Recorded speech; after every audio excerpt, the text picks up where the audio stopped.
Why? Why do we act this way? In one side, we have science and technology, evolving at an incredible pace, delivering benefits and opportunities for the vast majority of the population on the planet, each time faster, growing at an exponential pace with new knowledge and new possibilities. Taking, for instance, technologies we thought were impossible or even magic a couple of generations ago and bringing them into the commonplace day-to-day life of today.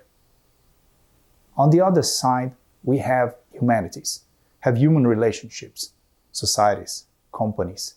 All of that do not progress in the same pace.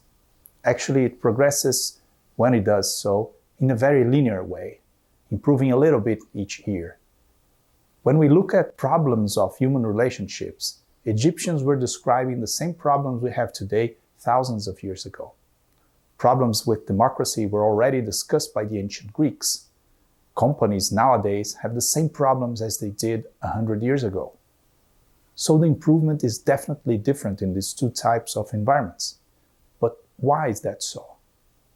Why can't we make the same type of improvement and growth in the humanities side compared to the science and technological one?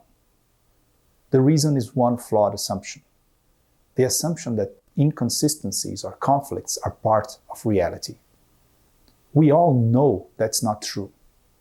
When we see, for instance, someone telling us that the flagpole is 3 meters high and someone else saying it's 4 meters high, we know that one of them is wrong.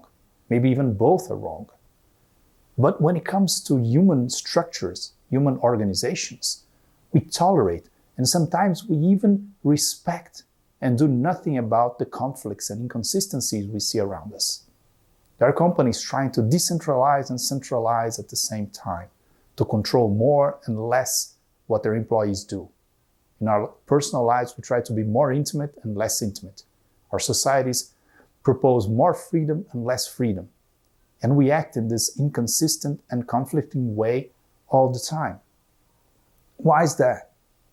Because we actually don't challenge the conflicts and assumptions. We think they are part of reality that are outside us, when in fact, the only place these conflicts exist is in our minds, in our thoughts.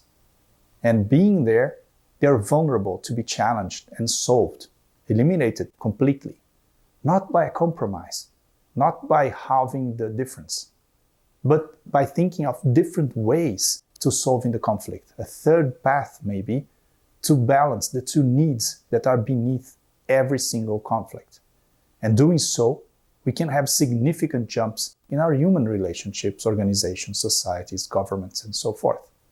Imagine what would happen if governments would improve year by year like new technologies and science. If our personal relationships would become better and better as years go by.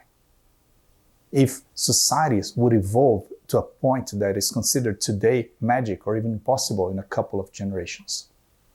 That is possible, but the price to pay is to always bear in mind the fact that conflicts and contradictions are not part of reality. If we challenge this idea, if we really pursue and eliminate the conflicts that we can, then we can see this type of benefits. Challenging basic assumptions and deep-seated ones, it's what One Step Beyond is all about.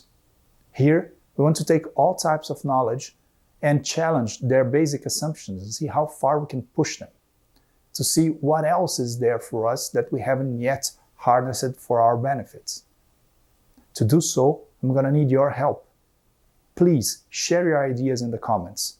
If possible, also check the like and the subscribe button so the channel can have a wider reach. And let's together take one step beyond.